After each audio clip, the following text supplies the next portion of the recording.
Subscribe करिए hi-fi study channel को, bell icon को प्रेस कीजिए लेटेस्ट वीडियो अपडेट सबसे पहले पाने के लिए।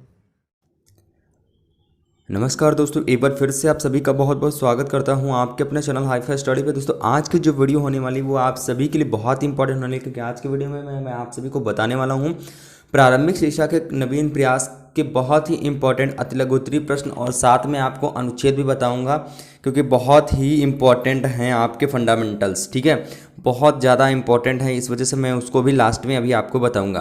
तो सबसे पहले यहाँ पर हम देखते हैं, आपके सामने दिया गया है कि DPEP परियोजना के कार्य लिखिए। तो DPEP परियोजना के कार्य, जैसा कि आपको पता है, ये क्वेश्चन हमारा 2015 में पूछा भी गया है साथियों, वेरी वेरी मोस्ट इंपॉर्टेंट है। तो उत्तर में हो जाएगा दोस्तों का प्राथमिक शिक्षा का विस्तार, विद्यालय में बच्चों का ठहराव, ये आता है DPEP परियोजना के अंतर्गत। अगला प्रश्न दोस्तों यहाँ पर बनता है कि कलकत्ता मदरसा किस सन में खुला। तो कलकत्ता मदरसा जो है वो 1781, जी हाँ दोस्तों, 1781 में गवर्नर जनरल वॉरेन हेस्टिंग्स द्वारा कलकत्ता मदरसा खोला गया। अगला प्रश्न यहाँ पर साथियों बनता है कि बनारस संस्कृत कॉलेज कब और किसके द्वारा प्रारंभ हुआ। तो यहाँ पर हो जाएगा सन 1991 में जोनायल डंकन के प्रयासों से बनारस संस्कृत कॉलेज प्रारंभ हुआ था। अगला प्रश्न बनता है कि राधा कृष्णन आयोग की नियुक्ति कब हुई। तो राधा कृष्णन आयोग की जो नियुक्ति हुई थी वो हुई थी 4 नवंबर 1948 को की गई थी। अगला प्रश्न बनता है यहाँ पर कि भारतीय शिक्षा आयोग, जी हाँ दोस्तों, भारतीय शिक्षा आयोग 1882 को अन्य किस नाम से जाना जाता है। तो 1882 को हंटर कमीशन के नाम से जाना जाता है, जैसे कि आपको बहुत बार मॉक टेस्ट में हंटर कमीशन हंटर आया, हंटर कमीशन से के नाम से भी जाना जाता है इसको। अगला हो जाएगा हमारा कि लॉर्ड कर्जन कब भारत आए थे। तो लॉर्ड कर्जन जनवरी 1889 ईस्वी में भारत के गवर्नर जनरल होकर भारत आए थे। अगला प्रश्न बनता है दोस्तों यहाँ पर, अगला प्रश्न बनता है कि भारतीय विश्वविद्यालय आयोग की नियुक्ति कब हुई। तो भारतीय विश्वविद्यालय आयोग की नियुक्ति हुई थी 1902 में, भारतीय विश्वविद्यालय की नियुक्ति हुई थी। अगला प्रश्न हो जाएगा कि भारतीय विश्वविद्यालय अधिनियम कब पारित हुआ था।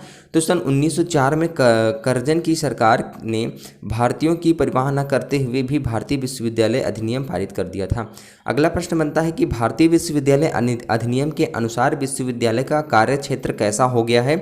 तो यहाँ पर हो जाएगा दोस्तों कि विश्वविद्यालय का कार्य क्षेत्र अधिक व्यापक कर दिया गया है, क्योंकि वे अब परीक्षा लेने के साथ शिक्षण कार्य भी कर सकते हैं। अगला प्रश्न बनता है दोस्तों यहाँ पर कि राष्ट्रीय शिक्षा नीति 1992 से क्या तात्पर्य है। तो राष्ट्रीय शिक्षा जो नीति है आपकी, तात्पर्य यह है कि वह नीति जो किसी राष्ट्र विशेष में शिक्षा के आधार पर मापदंडों एवं नैतिक गतिविधियों के सफल एवं दीर्घकालिक परिणाम परक उत्थान को स्थापित करती है। अगला प्रश्न हो जाएगा हमारा साथियों कि राष्ट्रीय शिक्षा नीति 1992 में व्यवसायीकरण को उचित माना या नहीं माना है। तो दोस्तों ये आपके अतिलघुत्तरीय क्वेश्चन आपके बहुत इंपॉर्टेंट, जैसा कि आपको पता ये पेपर आपका 50 नंबर का होता है। टाइम आपको 1 हॉर के मिलते हैं, ठीक है, 1 हॉर के मिलते हैं टाइम, और इसमें आपको 25 नंबर अनिवार्य रूप से लाने ही लाने होते हैं, और 15 नंबर तो आपको सिर्फ और सिर्फ बहुविकल्पी से मिल जाते हैं, जो कि आप के लिए बहुत ज़्यादा हेल्पफुल होते हैं। तो इसी वजह से मैं आपसे कहता हूं कि बहुविकल्पी पता नहीं कहां से पूछ ले जाते हैं, इस वजह से मैं ज़्यादातर वीडियो आपको बहुविकल्पी के देने की कोशिश करता हूं। साथ में मॉक टेस्ट भी आपके शुरू होने वाले हैं बहुत जल्द, जैसे आपका ये खत्म हो जाता है तुरंत मैं आपके मॉक टेस्ट शुरू कर दूंगा, जिससे आपको और ज़्यादा आसानी हो जाएगी साथियों, और ज़्यादा आसानी हो जाएगी। ठीक है, लेकिन बस आप पढ़ते रहिए बस। ठीक है, तो यहाँ पर अगला प्रश्न दोस्तों यहाँ पर बनता है, जी हाँ साथियों, अगला प्रश्न यहाँ पर बनता है कि राष्ट्रीय शिक्षा नीति 1992 में व्यवसायीकरण को उचित माना है या नहीं। तो जैसा कि आपको पता है कि शिक्षा का व्यवसायीकरण करना, इस संदर्भ में माध्यमिक शिक्षा स्तर के पाठ्यक्रम में व्यवसायीकरण पर विशेष बल देना माना गया है। ठीक है, अगला प्रश्न बनता है दोस्तों यहाँ पर कि वैज्ञानिक व प्राविधिक परिवर्तन के विषय में राष्ट्रीय शिक्षा नीति 1992 ने क्या कहा है। तो आधुनिक शिक्षा में विभिन्न वैज्ञानिक एवं प्राविधिक परिवर्तन के संदर्भ में जनशक्ति को जागृत करना एवं उनके उपयोग के लिए शिक्षा के विभिन्न स्तरों पर छात्रों को उनकी जानकारी प्रदान करना। अगला प्रश्न हो जाएगा कि जनार्दन रेड्डी समिति ने नवोदय विद्यालय के संबंध में क्या कहा है। तो जनार्दन रेड्डी ने जी की जो समिति थी उसने कहा है नवोदय विद्यालय योजना जारी रखी जाए एवं प्रत्येक जनपद में एक नवोदय विद्यालय की स्थापना की जाए। मतलब एक जनपद में, जैसा कि आपको पता है, एक जनपद में एक विद्यालय होता है नवोदय विद्यालय, जिसका जो एग्ज़ाम होता है क्लास 5th में होता है लगभग, हमको हाँ क्लास 5th में ही होता है और एक 8th में जाके होता है। अब देखते हैं यहाँ पर कि विद्यालयों की गुणवत्ता के संबंध में जनार्दन रेड्डी समिति ने क्या कहा है। तो समस्त विद्यालयों की गुणवत्ता को प्रत्येक स्तर पर सुधारना चाहिए एवं विद्यालय स्तरों पर फैली विषमताओं को दूर करने की आवश्यकता है। अगला प्रश्न बनता है यहाँ पर आंगनबाड़ी कार्यक्रम के विषय में जनार्दन रेड्डी समिति ने क्या कहा है। तो आंगनबाड़ी कार्यक्रम को और अधिक मजबूत बनाया जाए, बच्चों की देखभाल एवं परिवार कल्याण, पोषण व स्वास्थ्य को बेहतर बनाने के उपाय खोजे जाएं। अगला प्रश्न बनता है यहाँ पर हमारा प्रश्न अगला बनता है कि 9 साक्षरों के विषय में रेड्डी समिति ने क्या कहा है। तो 9 साक्षरों के लिए सतत शिक्षा कार्यक्रम चलाए जाने की आवश्यकता है, साक्षरता अभियान को और अधिक गतिशील बनाए जाने की आवश्यकता है। अगला प्रश्न बनता है कि प्रोफेसर यशपाल समिति किस समस्या के लिए गठित हुई। तो जीवन पर्यंत स्वाध्याय तथा कौशल विकसित करने की क्षमता निर्माण समिति अधिगम की गुणवत्ता में सुधार करते हुए सभी स्तरों के स्कूली छात्रों विशेषकर छोटे बच्चों पर पढ़ाई के बोझ को कम करने के उपायों में सलाह देना। अगला प्रश्न बनता है कि हमारी शिक्षा व्यवस्था की सबसे बड़ी त्रुटि क्या है। हमारी जो शिक्षा व्यवस्था है साथियों, उसकी जो सबसे बड़ी त्रुटि है वो क्या है। यानी हमारी शिक्षा में व्यवस्था की एक बड़ी त्रुटि यह है कि अधिक पढ़ाई कराई जाए परंतु बच्चे बहुत कम सीखते या समझते हैं। अगला प्रश्न हो जाएगा कि जिस बोझ को हम अध्ययन करना चाहते हैं वह क्या है। यानी वह कौन सा बोझ जिसका हम अध्ययन करना चाहते हैं। ठीक है दोस्तों, तो यानी कि अध्ययन करना चाहते हैं ना केवल भौतिक बोझ है बल्कि सीखने का बोझ भी है, जो भी स्थानों पर विभिन्न प्रकार के विद्यालयों में पढ़ने वाले सभी बच्चों पर है। अगला प्रश्न बनता है कि बचपन में ही बच्चों के लिए विवशता क्या है। यानी विवशता क्या है उनके लिए। यानी बचपन के शुरू के दिनों से ही बच्चे, विशेषकर मध्यम वर्गों के बच्चे, गृह कार्य, ट्यूशन तथा विभिन्न प्रकार की कोचिंग कक्षाओं में भाग लेने के लिए विवश हो जाते हैं। अवकाश तो उनके लिए दुर्लभ वस्तु हो गया है। जी हाँ दोस्तों, अवकाश जो हो गया उनके लिए साथियों दुर्लभ वस्तु हो गया है। अभी मैं आपको बता दूं कि ये जो PDF है आपको टेलीग्राम पे साथियों प्रोवाइड कर दी जाएगी। जो भी साथी टेलीग्राम को नहीं ज्वाइन किए हैं साथियों, जल्दी से जाके टेलीग्राम पे सर्च करेंगे हाईफाई स्टडी 94, स्पेस बिल्कुल भी नहीं देना। जैसे आपको चैनल मिल जाता है ज्वाइन करके आप हर एक PDF को डाउनलोड कर पाएंगे दोस्तों। ठीक है, और PDF को डाउनलोड कर पाएंगे। अब यहाँ पर अगर दोस्तों बात कर लेते हैं कि ये क्लास जैसे ही खत्म होती है आपकी तुरंत ही आपको PDF मिल जाएगी और नेक्स्ट क्लास तो आपको पता ही सोचती हूँ 11 बजे की होती है। अगला प्रश्न हो जाएगा कि बच्चों की पढ़ाई का लक्ष्य क्या हो गया है। यानी हो जाएगा कि पाठ्यक्रम को पूरा करना ही अपने आप में लक्ष्य बन गया प्रतीत होता है और इसका शिक्षा के दार्शनिक व सामाजिक लक्ष्यों के कोई सरोकार नहीं रहा है। अगला प्रश्न बनता है कि स्कूली शिक्षा इस समय लाभप्रद है या फिर नहीं है। तो स्कूल जाने वाले अधिकतर बच्चों के लिए स्कूली शिक्षा नीरस, बोझिल, अरुचिकर तथा कटु अनुभव प्रदान करने वाली प्रतीत होती है। अगला प्रश्न बनता है कि हमारी परीक्षा प्रणाली का उद्देश्य क्या है। हमारी परीक्षा प्रणाली का उद्देश्य क्या है। यानी स्कूलों में परीक्षा उत्तीर्ण करने पर अधिक महत्व दिया जाता है। हमारी परीक्षा प्रणाली केवल रटने की क्षमता की जांच कर पाती है, परीक्षा के द्वारा भय उत्पन्न होता है। अगला प्रश्न हो जाएगा कि पी मोस्ट कार्यक्रम को ऑपरेशन ब्लैक बोर्ड में परिवर्तित करने का निर्णय कब लिया गया। यानी ऑपरेशन जो ब्लैक बोर्ड योजना के अंतर्गत विद्यालयों को न्यूनतम शिक्षण सामग्री उपलब्ध करा देने के उपरांत वर्ष 1990 के विस्तृत अभिन्यास कार्यक्रम पी मोस्ट सामान्य को P most operation black board में परिवर्तित कर देने का निर्णय लिया गया है। आप इस डेटों को जरूर याद रखेंगे, यानी सन को जरूर याद रखेंगे, 1990। अगला प्रश्न हो जाएगा कि प्राथमिक शिक्षकों का विशेष अनुस्थापन कार्यक्रम यानी जिसे SOPT किस वर्ष प्रारंभ किया गया। तो हो जाएगा कि भारत सरकार के मानव संसाधन विकास मंत्रालय के अंतर्गत प्राथमिक विद्यालय के अध्यापकों के विशेष अनुस्थापन हेतु चलाई जा रही आयोजित योजना को SOPT के नाम से जाना जाता है और इस कार्यक्रम का आरंभ 1993-1994 में किया गया। ठीक है, 1993 और 1994 में किया गया था। अगला प्रश्न यहाँ पर दोस्तों बनता है कि SOPT कार्यक्रम में प्रतिवर्ष कितने प्राथमिक अध्यापकों को प्रशिक्षित करने का लक्ष्य लिया गया था? तो प्रतिवर्ष 4.5 लाख प्राथमिक अध्यापकों को प्रशिक्षित करने का लक्ष्य प्रति वर्ष था एवं 1993-94 से यह कार्यक्रम प्रारंभ हुआ था, जैसा कि आपको अभी ऊपर बताया भी गया। लेकिन अगर दोस्तों यहाँ से आपका एक बहुविकल्पी क्वेश्चन बन जाता है, बहुत इंपॉर्टेंट बहुविकल्पी क्वेश्चन बन जाता है कि कितने अध्यापकों को प्रशिक्षित कर इस कार्यक्रम के अंतर्गत कि प्रतिवर्ष कितने प्राथमिक अध्यापकों को प्रशिक्षित करने का लक्ष्य दिया गया है, तो वहाँ पर आपको ऑप्शन में दे देंगे 3.5 लाख, 4 लाख, 4,75,000, 5 लाख, 6 लाख, तो इस तरह का ऑप्शन दे देंगे आपको। तो वहाँ पर अगर आपको पता है 4.5 लाख तो आप कन्फर्म में लगा देंगे तो आंसर आपका सही हो जाएगा। ठीक है, जो भी आपके बहुविकल्पी क्वेश्चन बनते जाते हैं उनको तो मैं आपके साथ ही बताते जाता हूं। यानी अब अगला क्वेश्चन हो जाएगा कि उत्तर प्रदेश बेसिक शिक्षा परियोजना का मुख्य उद्देश्य क्या है। यानी इस परियोजना के अंतर्गत 300 की आबादी वाला 1.5 किलोमीटर की दूरी पर प्राथमिक विद्यालयों वैकल्पिक शिक्षा केंद्रों को खोलना शामिल किया गया तथा लगभग 5,000 की ग्रामीण क्षेत्र की आबादी पर सतत शिक्षा की सुविधा प्रदान करना भी शामिल था। अगला प्रश्न बनता है कि उत्तर प्रदेश बेसिक शिक्षा परियोजना का मुख्य कार्य बताइए। तो इसके अंतर्गत राज्य, जनपद तथा स्थानीय स्तर पर विभिन्न इकाइयों के माध्यम से पूरे राज्य में 6 से लेकर के 14 वय वर्ग के 100% बच्चों का नामांकन करना तथा विद्यालयी सुविधाओं का नियोजन एवं प्रबंध करना शामिल है। अगला प्रश्न बनता है दोस्तों यहाँ पर कि DPEP परियोजना के 2 प्रमुख कार्य क्या हैं। तो DPEP परियोजना के 2 प्रमुख कार्य भौतिक एवं अकादमिक क्षेत्रों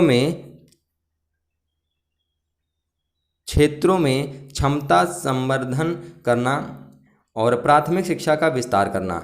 दूसरा नंबर हमारा पॉइंट हो जाएगा कि विद्यालयों में बच्चों का ठहराव बढ़ाना तथा उनके ह्रास अवरोध में कमी लाना। अगला प्रश्न हो जाएगा DPEP परियोजना के उद्देश्य बताइए। तो 6 से 11 वर्ग के सभी बच्चों का 100% विद्यालयी सुविधा उपलब्ध कराना या करना, सामान्य वर्ग की तुलना में बालिकाओं का अपवंचित वर्ग के बच्चों का विद्यालयों में नामांकन धारण तथा संप्राप्त को 5% तक कम करना। जो भी साथी अभी तक वीडियो को लाइक नहीं किए हैं, जल्दी से सभी साथी वीडियो को जाके पीछे से जल्दी से लाइक करके फिर से पुनः कमेंट बॉक्स में आ जाएंगे। सभी साथी जल्दी से जाएंगे भैया, सभी साथी जल्दी से जाएं और वीडियो को लाइक करके जल्दी से आ जाएंगे। सभी साथी जल्दी से जाएं, जल्दी से सभी साथी जाएं पीछे। ठीक है, चलिए अगला प्रश्न बनता है यहाँ पर कि विद्यालय शिक्षा की तैयारी क्या है। यानी अंतर्राष्ट्रीय बाल वर्ष के परिप्रेक्ष्य में राष्ट्रीय शैक्षिक अनुसंधान और प्रशिक्षण परिषद नई दिल्ली द्वारा विद्यालयीय शिक्षा की तैयारी कार्यक्रम का विकास किया गया है। इस कार्यक्रम का मुख्य उद्देश्य 6 वर्ष की आयु में बच्चों को स्कूली शिक्षा के लिए तैयार करना और इसके लिए प्राथमिक विद्यालयों में प्रथम 6 सप्ताह से 8 सप्ताह तक का समय निर्धारित किया गया है। अगला प्रश्न बनता है कि संपूर्णता साक्षरता अभियान का प्रेरक वाक्य क्या है। तो इस अभियान का प्रेरक वाक्य एक पढ़ाए एक। अगला प्रश्न बनता है कि श्री राम मूर्ति त्रिमूर्ति से क्या तात्पर्य है। तो श्री रामपुर त्रिमूर्ति नामक स्थान के 3 missionary William Carey, William Ward तथा Joshua Marshman Shrirampur त्रिमूर्ति के नाम से प्रसिद्ध थे। अगला हो जाएगा कि ऑपरेशन ब्लैक बोर्ड योजना का क्रियान्वयन का मूल्यांकन कब किया गया। तो इनका जो मूल्यांकन किया गया था वो 1992 में इनका मूल्यांकन किया था, अभी आपको ऊपर बताया भी गया था। अगला प्रश्न बनता है कि ऑपरेशन ब्लैक बोर्ड योजना का उद्देश्य क्या था। तो इस योजना का उद्देश्य था प्राथमिक विद्यालयों में कमरों, पाठ्य सामग्री तथा शिक्षण उपकरण जैसे सुविधाएं उपलब्ध कराना था। अगला प्रश्न बनता है कि पीमोस्ट कार्यक्रम में क्या व्यवस्था की गई। तो यहाँ पर आपको बताना कौन सी व्यवस्था की गई। अगर आप क्वेश्चन आ जाता है तो आप लिख देंगे कि कार्यक्रम में विद्यालयों के अध्यापकों को विस्तृत एवं सघन प्रशिक्षण की व्यवस्था की गई है। अगला प्रश्न हो जाएगा यहाँ पर कि उत्तर प्रदेश के सभी शिक्षा परियोजना का मूल कार्य क्या है। तो सभी का मूल कार्य ये हो जाएगा, 2 मूल कार्य हैं इसके, ठीक है, 2 मूल्य कार्य हैं, यानी प्रबंधकीय व्यवस्था तथा अकादमिक व्यवस्था, ये 2 प्रकार के हैं, 2 मूल कार्य हैं। अगला दोस्तों यहाँ से अब हमारा very very most important topic जो होता है वो शुरू होता है, ठीक है साथियों। यहाँ से जो आपका शुरू होता है दोस्तों वो शुरू होता है फंडामेंटल राइट्स, यानी मूल अधिकार। तो आपको पता है साथियों कि जो हमारा भारतीय संविधान है इसमें मूल अधिकार कितने हैं साथियों, 6 मूल अधिकार होते हैं दोस्तों, ठीक है। इसमें कितने मूल अधिकार होते हैं साथियों, तो इसमें होते हैं 6 मूल अधिकार। अब मैं आपको बता दे रहा हूँ, सबसे पहले दिखा के नहीं ऐसे ही बता दे रहा हूँ कि ये 6 मूल अधिकार कौन कौन से होते हैं, ठीक है। तो आपका जो सबसे पहला अधिकार होता है, जैसे कि आपको दिख ही रहा है कि समानता का अधिकार होता है, यानी राइट्स ऑफ इक्वलिटी होता है। उसके बाद यहाँ पर होता है, दूसरा आता है हमारा स्वतंत्रता का अधिकार, यानी राइट्स ऑफ फ्रीडम। तीसरा आता है हमारा दोस्तों यहाँ पर कि शोषण के विरुद्ध अधिकार। चौथा आता है हमारा धार्मिक स्वतंत्रता का अधिकार, सांस्कृतिक तथा, पांचवा आता है सांस्कृतिक तथा शिक्षा संबंधी अधिकार। छठा आता है हमारा संवैधानिक उपचारों का अधिकार, ठीक है। ये 6 प्रकार के इसमें बेसिकली फंडामेंटल्स राइट्स जो होते हैं वो 6 प्रकार के हमारे भारतीय संविधान में होते हैं।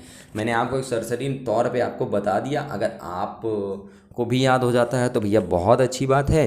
जैसे कि आपको जैसे मुझे याद है, समानता का अधिकार, स्वतंत्रता का अधिकार, शोषण के विरुद्ध अधिकार, धार्मिक स्वतंत्रता का अधिकार, सांस्कृतिक तथा शिक्षा संबंधी अधिकार, और आपका एक होता है दोस्तों यहाँ पर 6ठा नंबर होता है संवैधानिक उपचारों का अधिकार। ये 6 प्रकार के होते हैं साथियों, ये 6 प्रकार के होते हैं। अगर आप एक लाइन में, जैसे कि मैंने याद किया, समानता, स्वतंत्रता, शोषण, धर्म, सांस्कृतिक, संवैधानिक, ये मैंने इस तरह से याद किया दोस्तों, तभी हमें याद हो गया है, ठीक है। अगर आप भी याद करना चाहते हैं, उनका सिर्फ फर्स्ट वर्ड याद करना चाहते हैं, तब आगे की लाइन तो आपको ऑटोमेटिक याद ही हो जाएगी। और पीडीएफ आपको पता है टेलीग्राम पे प्रोवाइड कर दी जाएगी, ठीक है। टेलीग्राम पे आपको पीडीएफ प्रोवाइड कर दी जाएगी। सभी साथी टेलीग्राम से जरूर ज्वाइन होकर पीडीएफ को डाउनलोड कर लेंगे। तो यहाँ पर सबसे पहले देखते हैं दोस्तों, भारतीय संविधान में निम्नलिखित 6 मूल अधिकारों का उल्लेख किया गया है।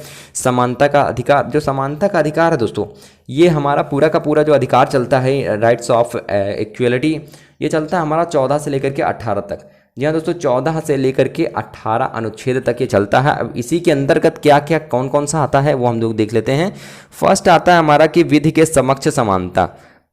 विधि के समक्ष समानता जो आता है ये दोस्तों 14 के अंतर्गत आता है। उसके बाद भेदभाव की समाप्ति जो आती है वो अनुच्छेद आता है 15 के अंतर्गत। अगर आपसे पूछ लिया जाता है बहुविकल्पी में कि भेदभाव की समाप्ति किस अनुच्छेद के अंतर्गत आता है, अगर आपको पता है 15 के अंतर्गत आता है, तब आसानी से याद हो जाएगा। और ये अनुच्छेद तो जरूर से जरूर याद होने चाहिए सभी भारतीयों को। अगला हो जाएगा हमारा सरकारी नौकरियां प्राप्त करने की समानता, ये आता है हमारा अनुच्छेद 16 में। और अस्पृश्यता का अंत, यानी अस्पृश्यता मतलब इससे समझ लीजिए छुआछूत जिसे कहते हैं, ठीक है। तो ये आता है अनुच्छेद 17 के अंतर्गत, अस्पृश्यता अनुच्छेद 17 के अंतर्गत। और उपाधियों का अंत हो जाएगा अनुच्छेद 18 के अंतर्गत। और सार्वजनिक स्थानों के सबके लिए उचित प्रयोग, ये भी 18 के अंतर्गत ही आता है साथियों, ठीक है। तो 14 से 18 हमारा हो गया। उसके बाद नेक्स्ट हमारा दोस्तों यहाँ पर आ जाता है कि स्वतंत्रता का अधिकार, राइट्स ऑफ फ्रीडम्स क्या हो जाएगा, फ्रीडम, यानी अनुच्छेद 19 से लेकर के 22 तक के जितने भी अनुच्छेद हैं दोस्तों यहाँ पर स्वतंत्रता के अधिकार के अंतर्गत आते हैं। यानी भाषा तथा अभिव्यक्ति का अधिकार, भाषा तथा अभिव्यक्ति का अधिकार, ठीक है। तो ये दोस्तों जो होता है ये आपका 19 के अंतर्गत आता है। सेकंड नंबर भी आपका 19 के अंतर्गत आता है, शांतिपूर्वक तथा बिना अस्त्र शस्त्र के सभी सभा करने की स्वतंत्रता। और उसके बाद होता है हमारा 20 में आता है दोस्तों, समुदाय अथवा संघ बनाने की स्वतंत्रता।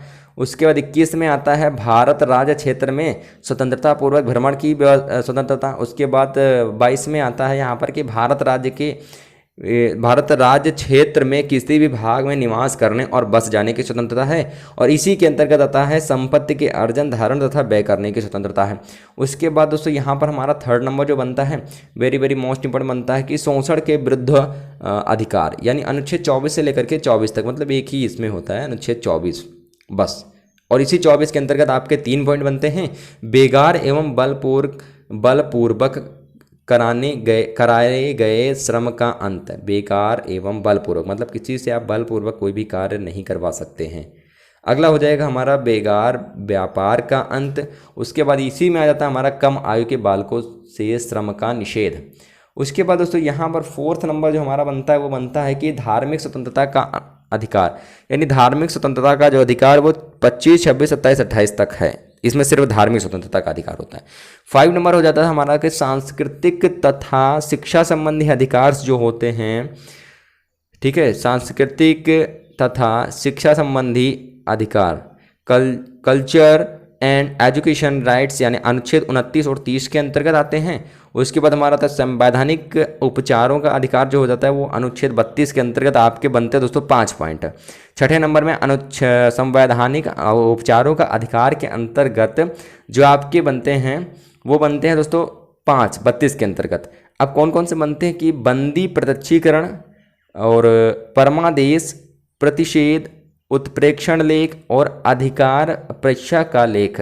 तो यहाँ पर अभी आपको बताया था मैंने 32, यहाँ पर आप एक देख लीजिए और उसके बाद आप देख लीजिए एक हो जाएगा आपका 14 नंबर, ठीक है। तो 14 से लेकर के आपके 32 तक जितने भी वो होते हैं मूल अधिकार, फंडामेंटल्स राइट, वो सारे के सारे आप लोग याद कर लीजिए कि 14 और से लेकर के 32 के अंतर्गत कौन किस में आता है। समानता के अधिकार में कहाँ तक आते हैं, स्वतंत्रता के अधिकार में कहाँ तक आते हैं, शोषण के विरुद्ध अधिकार में कहाँ तक आते हैं, धार्मिक स्वतंत्रता का अधिकार कहाँ तक आता है, सांस्कृतिक तथा शिक्षा संबंधी जो अधिकार होते हैं वो कहाँ तक आते हैं, और आपके हो जाता है संवैधानिक उपचारों का अधिकार ये कहाँ तक आता है। ठीक है दोस्तों, तो आशा करते हैं आपको अच्छे से समझ में आ गया होगा। टेलीग्राम पे आपको ये PDF जो है वो प्रोवाइड कर दी जाएगी, सभी साथी जाके डाउनलोड जरूर से जरूर कर लेंगे सभी साथी। ठीक है भैया, सभी साथी डाउनलोड कर लेंगे क्योंकि बहुत इंपॉर्टेंट PDF ही है आप सभी के लिए इसमें, क्योंकि फंडामेंटल्स राइट मूल अधिकार भी हैं आपके, और बहुत सारे इंपॉर्टेंट आपके अति लघु उत्तरीय प्रश्न जो आपके बेसिकली एग्जाम में पूछे जा सकते हैं दोस्तों। ठीक है, आपके एग्जाम में पूछे जाते हैं। देखिए जितने भी मैं आपको बताऊंगा सारे के सारे इंपॉर्टेंट बताऊंगा, और निश्चित रूप से उसमें से कुछ ना कुछ तो जरूर ही पूछा जाएगा। तब तक के लिए थैंक यू सो, जय हिंद, जय भारत, वंदे मातरम। मिलते हैं फिर से नेक्स्ट वीडियो के साथ। और हाँ, वीडियो को लाइक करना तो बिल्कुल भी ना भूलेगा दोस्तों।